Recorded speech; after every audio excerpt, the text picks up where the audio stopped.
No capítulo 12, vamos estudar sobre concorrência monopolística e oligopólio.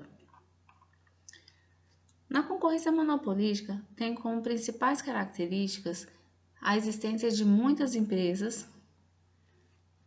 Essas empresas no mercado, elas produzem produtos semelhantes, só que produtos semelhantes e diferenciados. São produtos que são substitutos próximos, porém são produtos que têm marca própria, que têm alguma característica que o diferencia dos outros produtos de mesma, vamos dizer assim, de mesma qualidade ou de mesma finalidade existentes no mercado. Existe também na concorrência monopolística uma situação em que é livre a entrada e a saída de empresas no mercado.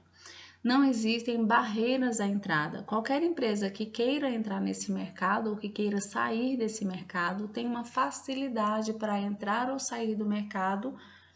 Por quê? Porque os produtos produzidos nesse mercado são produtos que não necessitam de muita especialidade, de muito investimento, de existência, por exemplo, de produtos que dificultem, vamos dizer assim, a produção, gerando uma barreira. Então, na concorrência monopolística, assim como na concorrência perfeita, existe uma livre entrada e uma livre saída de empresas no mercado. Não é difícil nem entrar e nem sair do mercado.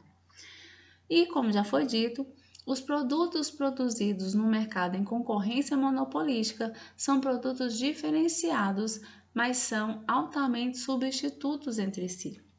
Então, são produtos que podem ser trocados por outros, existem vários produtos com a mesma finalidade no mercado, porém, cada um desses produtos tem as suas características específicas, tornando cada um deles, um produto diferenciado.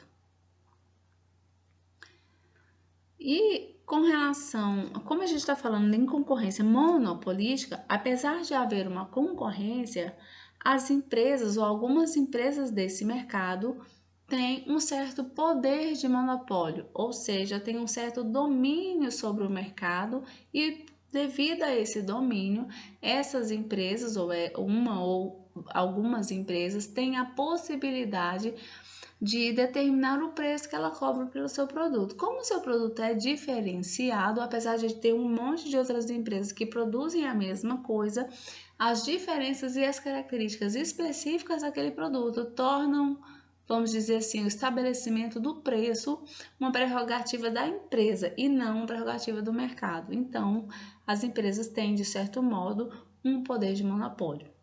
O tamanho desse poder de monopólio vai depender do grau de diferenciação do produto. Ou seja, se o consumidor olhar para aquele produto e considerar aquele produto como um produto bastante diferenciado, ele vai, vamos dizer assim, concordar em pagar um preço mais alto. E aí, nesse caso, a empresa tem a capacidade de estipular o preço.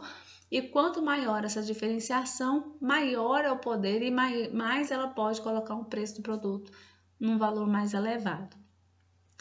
Exemplos dessa estrutura de mercado, da concorrência monopolística, que é uma estrutura de mercado bastante comum, ele dá como exemplos lá no livro, os cremes dentais, que tem diversas marcas de creme dental, porém cada um tem a sua especificidade.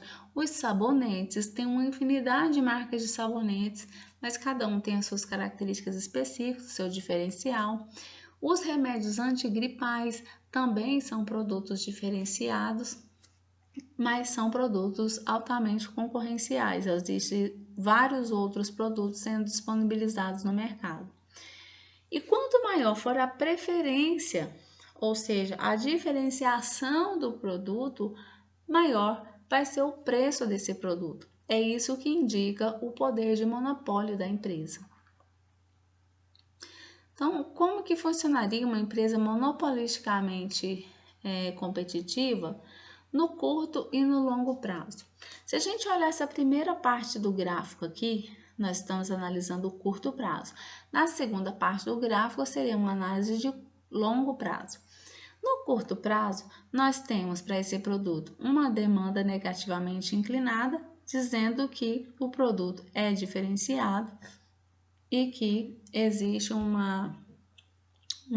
comportamento normal aí da demanda, em que essa demanda ela é de certa forma elástica, né? Os produtos, os consumidores podem, apesar de preferirem um determinado produto, em determinadas condições, migrarem para comprar outro produto, o mesmo produto, aliás, mas de outra marca.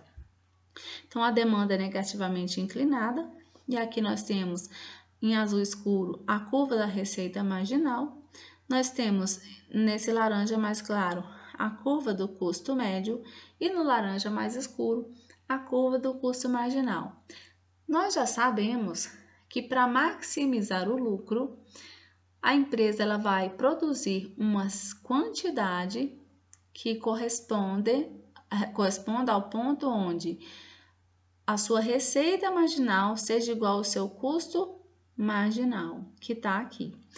Pegando esse ponto onde receita marginal é igual ao custo marginal e levando lá para a curva de demanda, nós temos a quantidade e o preço de maximização de lucros dessa empresa no curto prazo.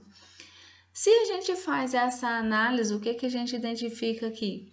Que o preço do produto e a quantidade produzida desse produto está um pouquinho à esquerda do ponto de, vamos dizer assim, do ponto mínimo da curva de custo médio. Significa que no curto prazo, o custo médio poderia ser um pouco, né, no longo prazo poderia ser um pouco menor. Porém, o que acontece aqui? Que nessas circunstâncias, o preço do produto está bem mais alto do que o ponto da curva, do mínimo da curva de custo médio, ou seja, o preço está mais elevado do que o custo médio. O que está indicando isso?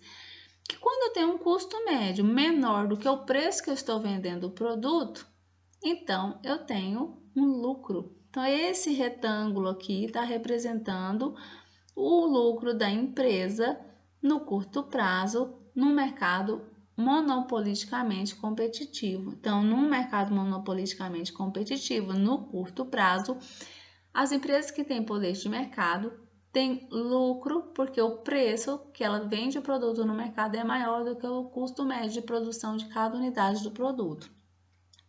Acontece que se a empresa tem um lucro elevado no curto prazo, o que acontece quando nós temos um custo muito baixo e um preço bastante elevado de venda de produtos? As demais empresas, os demais investidores olham para aquele mercado e enxergam uma oportunidade de lucrar, de ganhar mais dinheiro gastando menos. Então, se o mercado é atrativo, ou seja, se ele gera lucro, se esse mercado tem um custo médio baixo e um preço de venda alto, as outras empresas enxergam lucro. E quando elas veem essa produção, né, daquele específico produto ser uma produção atrativa economicamente falando, elas começam a entrar no mercado, produzindo aquele produto. O que vai acontecer no longo prazo? Como existem a probabilidade de existirem mais empresas produzindo aquele produto e colocando ele no mercado, essas empresas que vão entrar, elas vão tomar parte do mercado ao mesmo tempo que vão aumentar a oferta de produtos na economia. Mas vamos imaginar que inicialmente o que elas fazem? Elas tomam parcela do mercado dessa empresa aqui que já estava estabelecida. Então, no longo prazo, essa empresa já estabelecida, que tinha um lucro elevado aqui, porque tinha um preço alto e um custo médio baixo, passa a ter, então, um custo. O custo dela não se altera, ele permanece o mesmo, aqui o custo médio e o custo marginal permanecem o mesmo, só que como as pessoas agora têm outras empresas de quem elas podem comprar o produto, a curva de demanda dessa empresa ela diminui, ela vai para baixo. Nessa redução, aqui, ó, note que aqui a curva está bem aqui em cima, ó, o início dela, e aqui ele já está mais para baixo. O que houve aqui? Uma retração da demanda pelos produtos dessa empresa, uma redução na quantidade demandada pelos produtos dessa empresa, por quê? Porque agora ela tem mais concorrente no mercado. Nessa condição, o que acontece aqui? Olha, qual que é o ponto de lucro máximo? Onde a receita marginal, que agora também é menor, é igual ao seu custo marginal. Nesse caso aqui, quando a gente vai lá para a curva da demanda, a gente encontra então que nessa quantidade os consumidores compram essa quantidade desde que seja nesse preço. Note que aqui o preço do produto é igual ou está sobre a curva do custo médio. O preço é igual ao custo médio de cada unidade produzida. Se o custo é igual ao preço, ou se o preço é igual ao custo, não tem lucro. Porque se eu gasto uma quantidade para produzir aquela unidade do produto e vendo ela pelo mesmo preço que eu gastei, não tem lucro. Então, no longo prazo, no mercado monopolisticamente competitivo, os lucros tendem a zero. Ok? Então, observações no curto prazo. A demanda é negativamente inclinada, os produtos são diferenciados. A demanda é relativamente elástica, por quê? Porque existem bons substitutos daquele produto no mercado. A receita marginal é menor do que o preço, indicando lucro no curto prazo, porque eu produzo a um custo mais baixo e vendo a um preço maior que isso, né, mais elevado, então tem lucro. Os lucros são máximos quando a receita marginal é igual ao custo marginal. E a empresa ofere, nesse caso, lucros econômicos, isso no curto prazo, no mercado monopolisticamente competitivo. E no longo prazo, o que acontece? No longo prazo, os lucros atraem novas empresas para o mercado e aí não há barreiras à entrada. A demanda, né, daquela empresa específica, ela cai, né, para a demanda de longo prazo. A produção e o preço da empresa também caem. A produção da indústria aumenta, por quê? Porque tem mais empresas produzindo e disponibilizando aquele produto no mercado. Não há lucro econômico no longo prazo. Por quê? Porque o preço de venda do produto é igual ao custo médio de produção daquele produto. Assim, se o preço for maior do que o custo marginal, persiste algum grau de poder de monopólio. Para existir algum grau de poder de monopólio, nesse caso no longo prazo, o preço do produto vendido tem que ser maior do que o custo marginal de produção de cada unidade daquele produto. Então, aqui nós temos a comparação do equilíbrio, né? Competição, de duas formas de competição de mercado. A competição perfeita, nessa primeira parte do gráfico, e a concorrência monopolística aqui nessa segunda parte. Olha só o que acontece. Numa competição perfeita, a curva de demanda ela é uma reta na horizontal, porque tanto a demanda quanto a oferta elas não variam, né, muito ao longo do tempo. Então, é a demanda de mercado e ela não oscila em relação ao preço. Por quê? Porque o preço não se altera no mercado de concorrência perfeita, o preço é dado pelo mercado. Então, nós temos uma curva na horizontal, aliás, uma reta na horizontal, indicando que essa é a demanda e também indicando que essa reta aqui indica a receita marginal do produto, né, daquela empresa. E nós temos aqui em laranja mais escura a curva do custo marginal e aqui em laranja mais claro a curva do custo médio. Nessa situação, imaginando um alcance do lucro máximo, seria quando o custo marginal for igual à receita marginal, que vai dar numa quantidade da competição, certo? Uma quantidade de competição aqui perfeita, que vai dar nesse preço aqui de competição perfeita. Então, nós teríamos um preço X a uma quantidade aqui, preço C e uma quantidade C, que seria o momento de máximo lucro dessa empresa. No mercado em concorrência monopolística, o que vai acontecer? A curva de demanda ela não é mais uma reta na horizontal, ela é uma curva negativamente inclinada, indicando a diferenciação dos produtos. Aí nós temos que a receita marginal é também uma curva ou uma reta negativamente inclinada, indicando que quando os preços, vamos dizer assim, a quantidade de produto aumenta, os preços caem, né? Assim vai dar uma redução também na receita marginal. Cada preço de cada produto novo, né, produzido e vendido vai ser um pouco menor do que o anterior. Aí nesse aqui é a mesma situação. Quando o custo marginal for igual à receita marginal, a gente vai ter o ideal de lucro máximo. Só que que acontece aqui? Nós temos aqui, nesse sentido, quando o custo marginal é igual à receita marginal, a quantidade na concorrência monopolística, a quantidade produzida é menor do que a quantidade na concorrência perfeita. E o preço também ele é um pouco maior. Então, nós temos que nesse espaço aqui entre custo médio e custo marginal, né, ou demanda e custo marginal, é gerado então um peso morto, que a empresa poderia ser, na concorrência monopolística, um pouco mais eficiente, produzindo um pouco mais, uma quantidade maior aqui de produtos, e vendendo a um preço mais baixo. Acontece, considerando a curva do custo marginal, acontece que como existe um certo poder de mercado para as empresas, elas tendem a vender a um preço maior. Para vender a um preço maior, elas então produzem uma quantidade menor, colocando menos produto no mercado para garantir esse preço mais elevado. Então, na competição monopolística, o equilíbrio gera uma situação perfeita em que o custo marginal é igual à receita marginal, que é igual à curva do custo médio mínimo, né? O valor mínimo que se gasta para fazer um produto. Na concorrência monopolística, esse ponto ele se encontra bem à esquerda aqui do ponto mínimo da curva de custo médio e então gera um peso morto. Por quê? Porque ele poderia produzir uma quantidade maior, porém ele produz uma quantidade menor para garantir um preço mais elevado.